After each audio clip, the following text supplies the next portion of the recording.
Assalamualaikum warahmatullahi wabarakatuh. Selamat siang untuk anak-anak sensei yang beriman, yang cantik-cantik, ganteng-ganteng. Aduh, maaf ya, lagi pilek. Jadi hari ini kita akan belajar mengenai dampak positif dan negatif dalam penggunaan internet. Nah, seperti yang kita ketahui nih, saat menggunakan internet, kita juga dapat menjelajahi seluruh penjuru dunia dengan mengakses informasi dari komputer server atau situs web. Kecoret. Situs web yang bermarkas di berbagai tempat, ya kan. Internet itu juga merupakan dunia tersendiri yang memungkinkan kalian pergi ke mengunjungi berbagai tempat secara cepat tanpa mengeluarkan biaya, cuman biaya kuota doang. Coba gimana bagusnya gitu internet, secanggih itu gitu kan. Dengan internet juga kamu bisa memperoleh informasi yang diinginkan, membuka kotak suara, dan membaca pesan, serta berkenalan dengan orang-orang yang identitas yang kamu tidak ketahui sebelumnya. Nah, jadi nih internet itu juga bisa jadi ajang pencarian jodoh. Gimana coba tuh. Oke.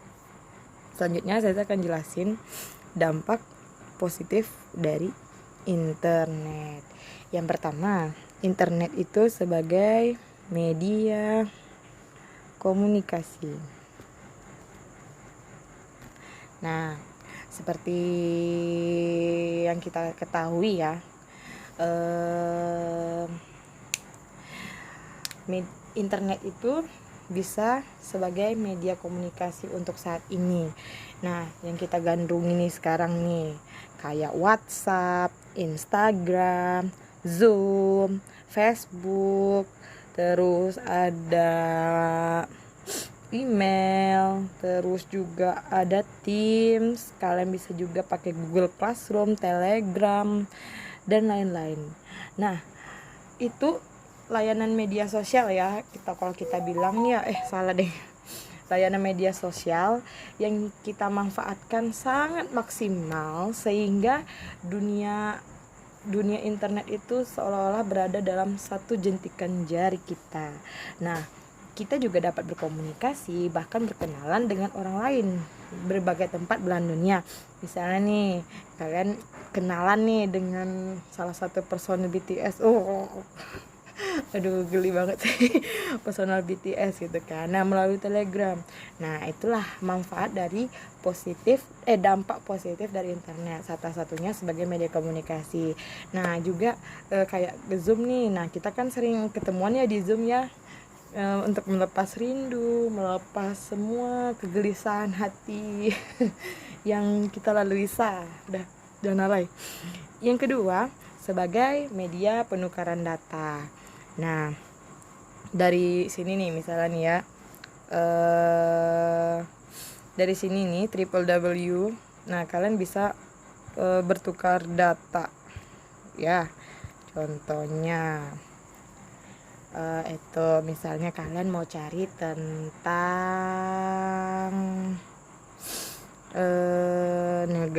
negara siapa ya, Korea misalnya kan, ceceknya.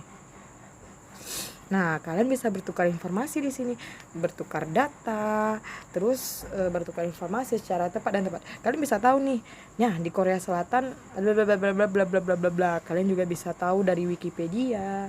Nah, itu merupakan salah satu sebagai media pertukaran data atau informasi mengenai internet.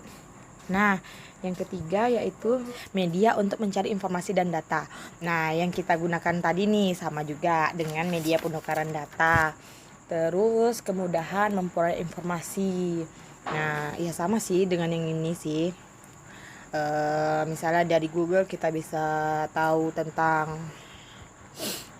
Palestina misalnya ya, tentang negara Palestina, atau nih misalnya tentang apa ya namanya ya, tentang PUPG. tentang PUBG. Nah, kalian bisa baca, nukar data dari sini. Terus juga sebagai sumber informasi. Nah, misalnya informasi untuk kependidikan, kebudayaan dan lain-lain. Contohnya misalnya kita mau cari rumus keliling persegi misalnya. Nah, kan bisa sebagai sumber informasi itu untuk pendidikan. Sedangkan kebudayaan itu kayak misalnya tari kecak berasal dari mana. Nah, keluar kan langsung. Nah, dan lain-lain, pokoknya banyak deh. Nah, terusnya kemudahan berbisnis. Weh, jangan salah kalian. Dari internet kita bisa berbisnis. Dari internet kita bisa menghasilkan money. Contohnya dari YouTube ya. Kalian tahu siapa ya YouTuber ya? Kita cari nih, contohnya nih. Nah, mereka ini semua bisa menghasilkan uang hanya melalui dari internet. Coba bayangin deh, berapa ratus juta yang mereka dapatkan dari internet. Nah, kalian juga bisa. Jadi internet itu coba dijadikan sebagai hal yang positif, jangan ke hal yang negatif mulu gitu loh kan. Terus juga kemudahan berbisnis. Nah, di internet di aplikasi kita juga bisa nih, kayak di sorry ya, di sini nih misalnya nih apa nih, salah misalnya siapa ya yang saya cari ya, contoh nih ya. Nah, kalian bisa nih kan kemudahan berbisnis Desyo sebagai sumber penghasilan uang gitu kan ya, seperti itu internet gitu.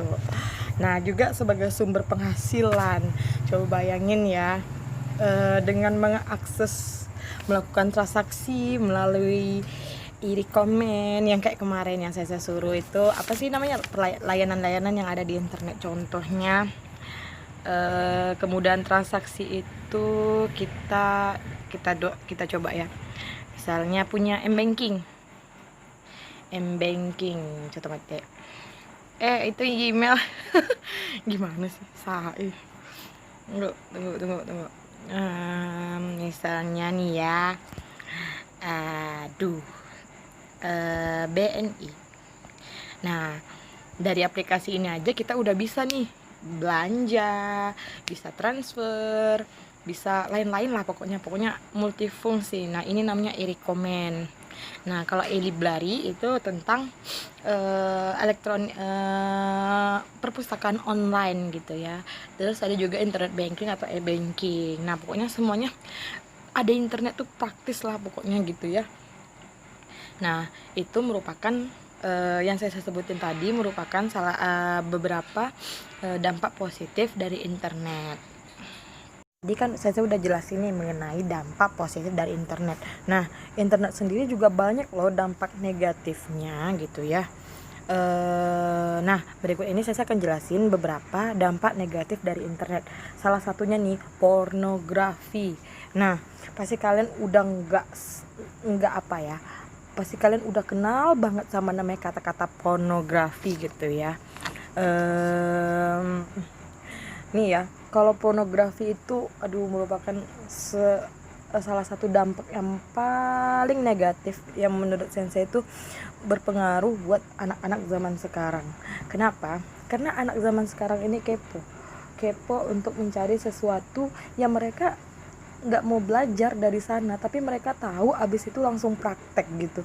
Dan itu sangat disayangkan banget untuk generasi yang sebesar kalian gitu ya, saking kuatnya gitu kan pengaruh pornografi di dalam kehidupan kita ini.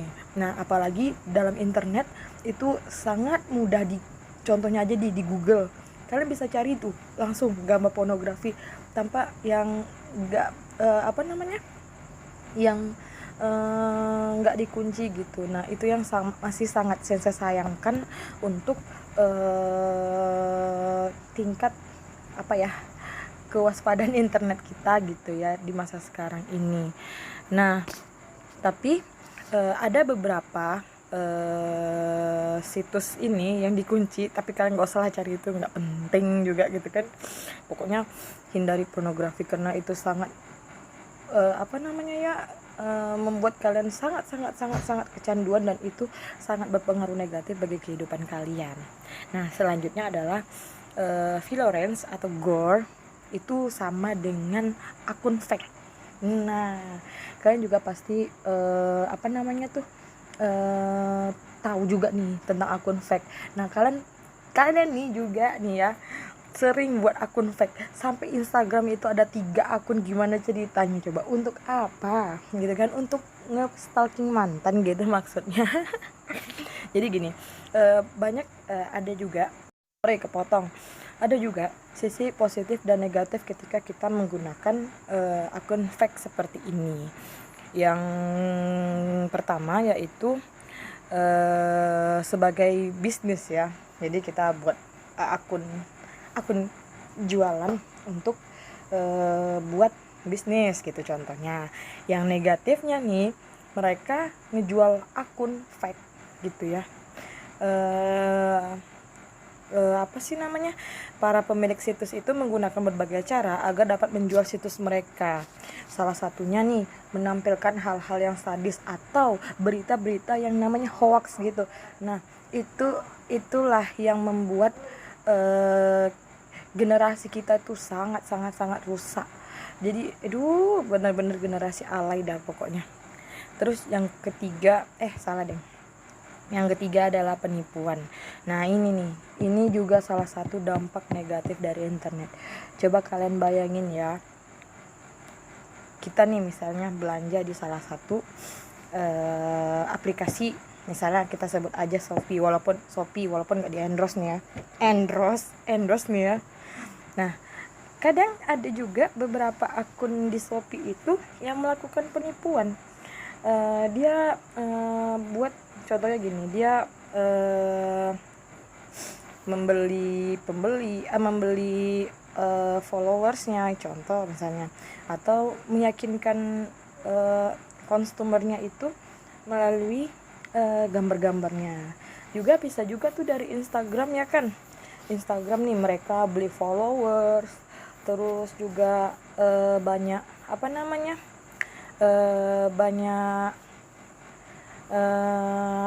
gambar-gambar yang cocok gitu kan, gambar-gambar yang bagus. Nah, saya ulang lagi ya. Nah, misalnya di Instagram nih ada sebuah akun yang jualan misalnya nih. Nah, dia beli followers tapi yang like itu sedikit. Nah, itu merupakan salah satu akun penipuan. Nah, itu kalian harus waspada ya ketika kalian misalnya membeli suatu barang atau lain-lain. Pokoknya itu nggak baik lah gitu.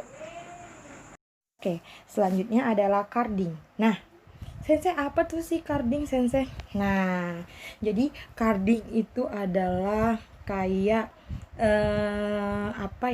jadi di mesin ATM itu kalau menurut Sensei ya, di mesin ATM itu, nah kita kan kalau sekarang kan, dulu kan nggak ada nih yang namanya card, apa sih namanya nih, yang kayak kuning-kuning kayak gini. Nah, dulu nggak ada. Nah, jadi orang bisa melakukan penipuan sesuka hati mereka dengan meletakkan scan kartu di dekat ATM itu. Nah, para yang korban ini jadinya merasa tertipu. Nah, tertipu maksud dari sini gimana ya? Si pelaku itu melakukan scan PIN ya, secara tidak langsung nih ke si korban. Jadi mereka bisa tahu tuh PIN-nya si korban ini gitu. Nah, juga istilah ini cukup banyak digunakan untuk untuk suatu aktivitas yang berhubungan dengan kartu kredit.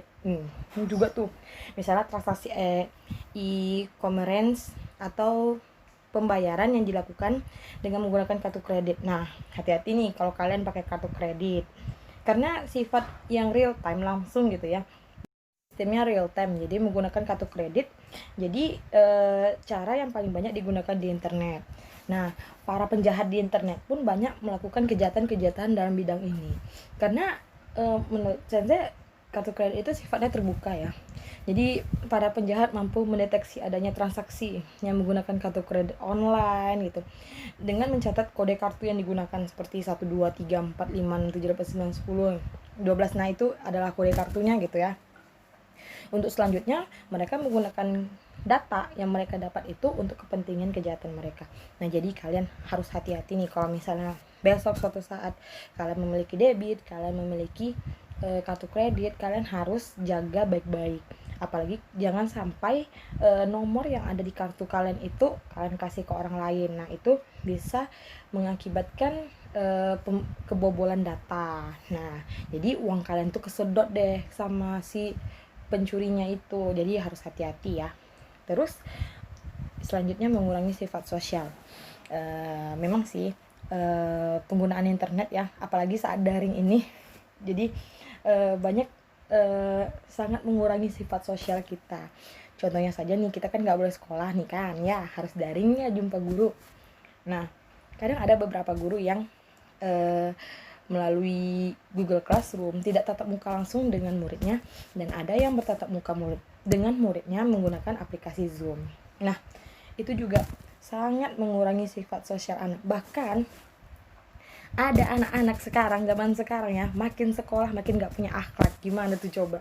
Itu sangat disayangkan gitu loh. Karena sifat sosial mereka tuh terikat gitu. Dan itu sangat memberikan dampak buruk banget ya dia kan buat kalian juga gitu. Jadi kalau mengurangi sifat sosial itu ya kalian cuma bisa dari internet, face to face gitu, video call gitu kan, nggak bisa yang lain-lain gitu. Nah, selanjutnya adalah judi.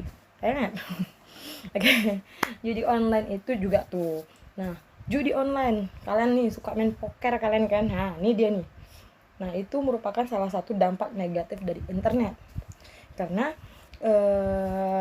poker atau judi online itu adalah permainan dengan memakai uang atau barang berharga sebagai taruhan melalui media elektronik dengan akses internet sebagai perantara. Nah, dengan harapan kalian tuh diiming-imingi dengan hadiah yang besar.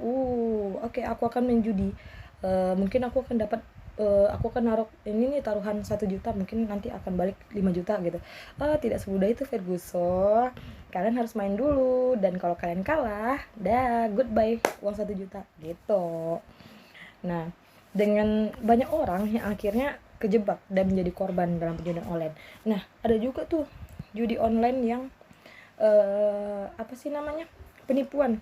Jadi hati-hati. Jadi jangan sembarang main, apalagi pokoknya jangan sampai main judi online. Cukup kalian main kartu Uno aja udah cukup tuh dana. Nah, tahu sama main itu. Tahu sama main online Mobile Legends udah cukup lah. Tahu sering main yang lain ya. Oke, selanjutnya adalah radikalisme. Nah, ini sangat harus dijauhi ya. Jadi, radikalisme itu adalah pemahaman yang diciptakan oleh sekelompok orang yang menginginkan perubahan atau pembaharuan sosial dan politik secara drastis.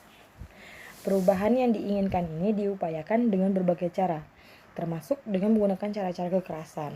Nah, di internet banyak bermunculan situs-situs radikal yang berusaha mengajak orang lain untuk bergabung dalam pemahaman fanatik mereka atas apa yang diyakini benar. Ini. Kalian tahu nggak, dulu ada berita tentang ayo dong masuk apa sih namanya? Atau ini deh, contohnya saja Klepon. Nah, ini yang main TikTok pasti tahu nih, Klepon tidak islami. Saya nanya, dari mana nggak islaminya? Coba ya, bahan-bahannya itu tepung kanji, tepung terigu, air, kelapa, terus gula aren. Di mana nggak islaminya ya Allah? Mungkin belum baca bismillah kali ya. Nah, itu merupakan salah satu radikalisme dengan memecah belah satu agama dengan agama lainnya. Nah, itu kita sebagai penikmat internet harus bisa memilah-milah informasi, mana informasi yang harus kita yakini benar atau yang tidak yakini. Nah, caranya adalah dengan membaca. Nah, itulah gunanya literasi, budayakan membaca sebelum men-share apapun info atau informasi yang kalian dapatkan gitu. Jadi jangan sembarang nyebar gitu aja. Jadi kalian cari tahu kebenarannya, apakah betul seperti ini, apakah betul seperti itu. Jadi tolonglah jangan suka menyebar hal-hal hoax gitu. Nah, yang terakhir, semuanya kesimpulannya, internet itu juga bisa mengakibatkan kecanduan. Bukan hanya narkoba aja yang bisa buat kalian candu, tapi internet juga bisa buat kalian candu gitu ya. Nah, internet itu juga bisa membuat kalian candu. Salah satunya nih, dari pornografi, sering-sering melihat hal porno itu bisa buat kalian candu. Nah, itu hati-hati. Terus judi, main game online itu juga bisa buat kalian candu. Terus belanja online, saking senang nih belanja online, nggak tahu-tahu aja barang udah numpuk aja di rumah gitu ya. Nah, hal tersebut dapat menghabiskan uang dan memiliki hasrat keinginan untuk melayani kecanduan tersebut. Sampai nih ya, gara-gara game online gitu, sampai mencuri uang ibunya untuk membeli paket, sampai ngebentak-bentak orang tuanya gitu. Nah, itu merupakan salah satu hal yang sangat berdampak buruk untuk penggunaan internet. Nah, jadi kesimpulan pembelajaran kita hari ini, internet itu mempunyai sisi positif dan sisi negatif. Nah, sekarang tergantung minasang, gimana minasang bisa memilah, terus membedakan mana yang baik untuk kita dan mana yang buruk untuk kita. Kalian udah besar deh, udah berapa nih umurnya? 15 ya? 14 atau 15. Nah, kalian pasti tahu. Nah, jadi kalau kalian punya handphone, kalian harus bisa menjaga diri kalian dari internet. Internet ini ibaratnya kita itu kayak buah si malakama, tahu ya. Jadi kalau kita kecanduan banget salah, kalau nggak kita pegang juga, internet juga salah. Jadi internet itu ada gunanya dan ada nggak gunanya juga. Tapi kalau menurut saya pribadi sih ya, selama saya hidup di dunia ini, internet itu menurut saya dalam kehidupan saya, selain kalau di Sensei ya, selain bisa mencari informasi, terus Sensei juga bisa belajar bahasa, bisa belajar IT, bisa belajar ngedit, bisa belajar lain-lain. Pokoknya banyak deh pengaruh internet dalam hidup Sensei, dan itu sangat-sangat bermanfaat buat Sensei. Oke, mungkin itu saja pelajaran kita hari ini, karena Sensei terlalu banyak cerita dan terlalu banyak semangat. Jadi bagi minasa yang nggak tahu nih, nggak ngerti nih, silakan aja searching di Google. Kadang kan kita belum punya buku nih. Nah, minasa bisa search di Google mengenai dampak positif dan negatif internet. Oke, minasa, terima kasih karena sudah mendengarkan ceramah Sensei pada hari ini. Saya tutup dengan assalamualaikum warahmatullahi wabarakatuh.